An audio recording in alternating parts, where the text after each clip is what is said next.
राजेश अपनी भाभी नीलम का लाडला था। नीलम भी राजेश को अपने बेटी की तरह प्यार करती थी।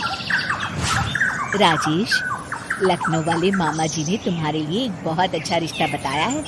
लड़की बहुत अच्छी है, अब तुम शादी कर लो। अरे नहीं भाभी, शादी तो बर्बादी है। भला तुम्हारे हाथों के खाने में जो स्वाद है वो किसी और के हाथों में कहाँ। मुझे अभी शादी नहीं करनी भाभी।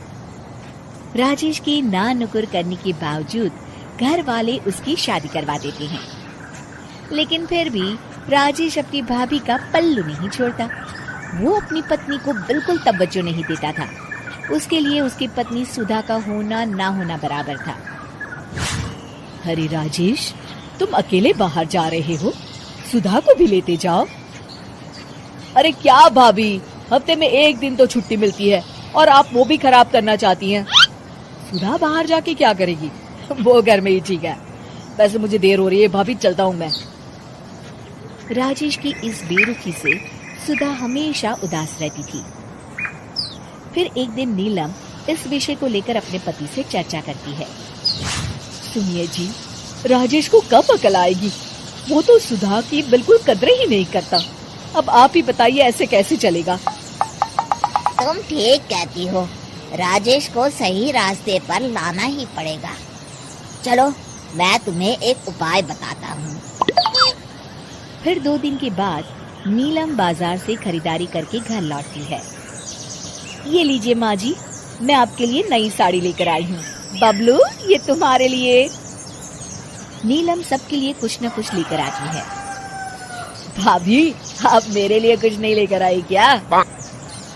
अरे राजेश, तुम क्या समझते हो, मैंने कोई बैंक खोल रखा है या फिर घर के आंगन में पैसों का पेड़ लगा रखा है?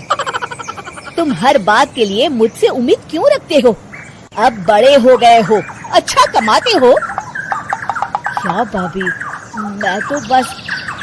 अरे बस भी करो, तुम्हारी ये बच्चे जैसी नासमझ बातें सुनने के लिए मेरे पास बिल्कुल वक्त नहीं है। नीलम राजेश को झिड़क कर वहाँ से चली जाती है। राजेश अचानक अपनी भाभी का ये रूप देख असमंजस में पड़ जाता है। फिर एक दिन नीलम रसोई घर में खाना बना रही होती है कि तभी राजेश वहाँ आता है। भाभी, आज मैंने अपने बॉस से वादा किया है कि उनके लिए आपके हाथों का बना गाजर का हलवा लेकर आऊंगा। आपके हाथ से बने गाजर के हलवे में तो जादू है, जादू। मेरे बॉस तारीफ करते नहीं थकते। प्लीज अब जल्दी से बना दीजिए ना भाभी। नीलम राजेश के ऊपर भड़क जाती है। तुम्हारा दिमाग खराब है क्या? आखिर तुम मुझे समझते क्या हो? इस घर की नौकरानी? जब देखो तब फरमाइश करते रहते हो, भाभी ये बना दो, भाभी वो बना दो। अरे तुम्हारी पत्नी सुधा भी तो इस घर में रहती है, तुम उससे कुछ क्यों नहीं कहते? भाभी, आप इस तरह की बातें क्यों कर रही हैं? अरे बस भी करो राजेश, मेरा दिमाग और मत खराब करो, जाओ यहाँ से। अपनी भाभी का इस तरह बेरुखी भरा बर्ताव देख राजेश को बड़ा बुरा लगता है और वो उदास होकर अपने कमरे में बैठ जाता है। तभी उसकी पत्नी सुधा वहाँ आती है। क्या हुआ जी, आप इस तरह उदास क्यों बैठे हैं? राजेश अपनी पत्नी को सारी बात बताता है। राजेश की बात सुनकर सुधा मुस्कुरा के कहती है, बस इतनी सी बात। चलिए जी, मैं आपके बॉस के लिए गाजर का हलवा बना देती हूँ। अरे छोड़ो, तुमसे नहीं हो पाएगा, रहने दो। आप तो बस देखते जाइए जी, अभी आती हूँ मैं। थोड़ी देर के बाद सुधा हलवा बना के राजेश को देती है। फिर राजेश अपने ऑफिस चला जाता है। शाम को जब राजेश घर आता है तो खुशी के मारे अपनी पत्नी सुधा को गले लगा लेता है। अरे वाह सुधा, तुमने तो कमाल कर दिया। सच में क्या स्वादिष्ट हलवा था।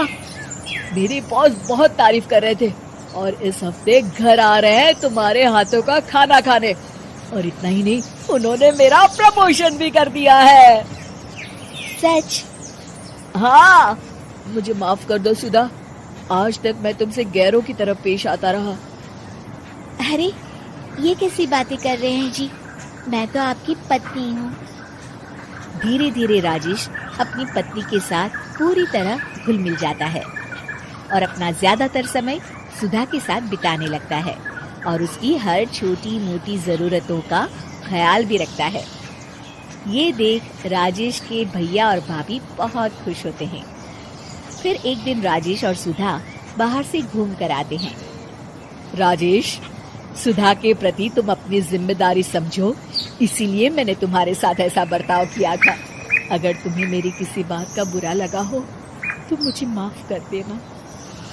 अरे अरे भाभी, ये क्या कह रही हैं? मैं जानता हूँ आप तो मेरे लिए हमेशा अच्छा ही सोचोगी। आखिर आप वर्ल्ड की बेस्ट भाभी जो है। इसे कहते हैं अंत भला तो सब भला।